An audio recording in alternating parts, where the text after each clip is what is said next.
Glider 7.5 Launch and Recovery Procedures, Maneuvers and Flight. Let's chat about the art of rolling into turns. So, when you apply aileron to bank the glider, remember, the raised aileron on the lowering wing creates less drag than the lowered aileron on the rising wing. Now, this imbalance causes the glider to yaw in the opposite direction of the turn. To keep things coordinated, add some rudder pressure in the direction of the turn simultaneously with aileron pressure. This combo is crucial for a smooth and coordinated turn. Once you've got that nice medium bank established, you can ease off the aileron pressure. No need to keep pushing, as the glider happily stays at the selected bank without any extra yaw. And here's a pro tip. Relax that rudder pressure too. Don't let it linger. Otherwise, you might end up skidding to the outside of the turn. If you force the rudder to center instead of letting it naturally follow the turn, you might slip to the inside. Keep an eye on that yaw string or ball. They're your best friends for staying coordinated. Now, when you're rocking constant airspeed turns, things get a bit more interesting. As the bank progresses, you'll need to add a tad of nose-up elevator pressure to increase the angle of attack on the wing. This ensures that the total lift equals both the vertical and horizontal lift components. When it's time to exit the turn, coordinate your ailerons and rudder to bring those wings back to level flight while relaxing that elevator pressure. Let's talk relationships. The one between airspeed, bank angle, and the rate and radius of your turn. At a given true airspeed, if you increase the angle of bank, the rate of turn goes up. Conversely, at a higher true airspeed for the same bank angle, you'll have a larger turning radius because the glider is turning at a slower rate. So, adjust that bank angle wisely for the turn you want. Now, as you go from a shallow to a medium bank, the outside wing speeds up due to additional lift, maintaining that bank without aileron pressure. But if you decide to go from a medium to a steep bank, things get spicy. The overbanking tendency kicks in, requiring opposite aileron to keep that bank in check. And here's a fun fact for our aviators. When your turn radius gets smaller, the speed difference between the inside and outside wings increases. The outside wing travels a longer circuit, developing more lift and induced drag. To keep it all smooth, use a touch of rudder to correct the slip during those steep turns. Now, let's set the stage for the perfect bank angle. Use visual references on the glider, the earth, and the horizon. Oh, and posture matters. Sit tight, and ride with the glider. Don't lean away or into the turn, it messes with your visual references. Correct that posture pronto. When you're ready for action, making significant aileron and rudder movements results in rapid roll rates. If you prefer more time for corrections, choose slower roll rates with smaller controlled displacement. Once you initiate that turn, the nose starts its movement along the horizon. As you reach your desired bank angle, ease off aileron and rudder pressures, let them go neutral. Maintain that up elevator pressure for the correct airspeed, and cross-check your airspeed indicator to ensure a smooth ride. Now, let's delve into the roll-out phase of turning. It's akin to the move that gracefully brings you back to straight flight. As you reduce the angle of bank, you should apply coordinated flight controls in the opposite direction. Therefore, aileron and rudder input should be towards the high wing. The key here is to ease off on the elevator pressure as necessary to maintain your airspeed. Now, since the glider keeps turning as long as there's any bank, initiate the rollout before hitting your desired heading. The lead you need depends on your bank degree. Rule of thumb. Lead the rollout by half the degrees of bank.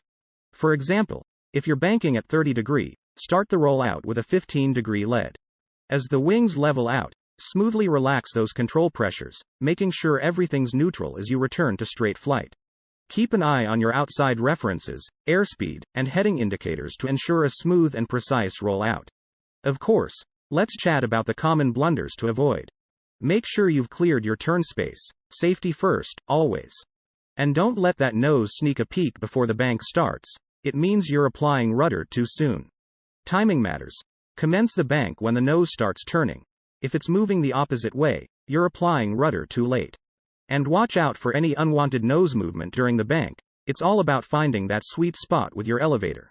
Now, slipping turns and skidding turns, they're like the yin and yang of coordinated flight. In a slipping turn, the glider's not turning enough for the bank, so you need to decrease the bank, ailerons, increase yaw, rudder, or mix them up a bit. Picture it like finding the right balance in a routine. On the flip side, a skidding turn happens when you're turning too much for the angle of bank. To fix it, decrease yaw, rudder, increase bank, aileron, or blend them together. Meet your trusty instructors, the yaw string, and the ball in the slip or skid indicator. Simple rule here: step on the head of the yaw string. If it's to the right of the tail, tap the right pedal. If it's to the left, hit the left pedal. Now, the ball in the indicator? Same idea. If it's offset, step on the ball, apply rudder pressure on the side where the ball is hanging out. And if things get a bit uncoordinated, coordinate your glider with a smooth blend of rudder and aileron control pressures. Steep turns are like the pirouettes of gliding, crucial in thermaling flight, especially when you're chasing those powerful updrafts in a thermal core. Picture it as a performance with the wind, where the glider pirouettes in a tight circle to stay in the sweet spot of lift. Before you dive into a steep turn, make sure your airspace is clear. The world's your stage, but safety is paramount. Once cleared, smoothly roll into a coordinated steep turn with at least 45 degrees of bank. Remember, though, as you bank more, your stall speed increases, so keep that in mind to gracefully navigate the air. Now, here's a little trick to combat overbanking: apply top aileron pressure. It's like guiding your partner in the right direction.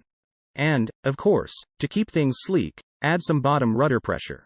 Imagine it as the glide's choreography: back pressure on the elevator for airspeed control, top aileron pressure for bank control, and bottom rudder pressure to keep everything streamlined. It's all about the harmony in your sky routine. Now, let's tap into the common missteps during steep turns. Always ensure your turn space is clear, safety first. Keep those controls coordinated. A well-choreographed turn is a thing of beauty. Don't lose your bearings. Maintaining the right airspeed is your North Star. And beware of unintentional stalls or spins, that's like tripping on stage. Now, stick to your heading during roll-out. No one likes someone who spins out of control. Now, let's shift gears to maneuvering at minimum controllable airspeed. This is where you showcase your glider's grace at slow speeds. It's like a slow waltz in the air. Be aware: minimum controllable airspeed means any further increase in angle of attack, AOA, or load factor leads to an immediate stall. So, be gentle with your moves. Start this maneuver from either best glide speed or minimum sink speed. Gradually increase your pitch attitude, noting the nose's position in relation to the horizon. Trim your glider as needed to compensate for changing conditions. But be cautious: excessive back pressure on the elevator can lead to a stall. Keep cross-checking your pitch attitude and airspeed indicator for a flawless performance. Now, don't forget to add some turns into this slow motion to test your glider's controllability. Adjust your pitch attitude as needed during turns to keep the airspeed in check. And a pro tip: practicing with extended spoilers or dive brakes adds an extra layer to your performance, helping you understand the impact of increased drag. As with any performance, there are common errors to avoid. Always establish and maintain that minimum controllable airspeed. Trim your glider wisely, keep your controls smooth and coordinated, and recognize the subtle signs of a stall. If you click like and subscribe and leave a comment, we will provide a coupon for a free PDF download, one of 9 ebooks. However, each individual can only download up to 1 out of 9 ebooks for free.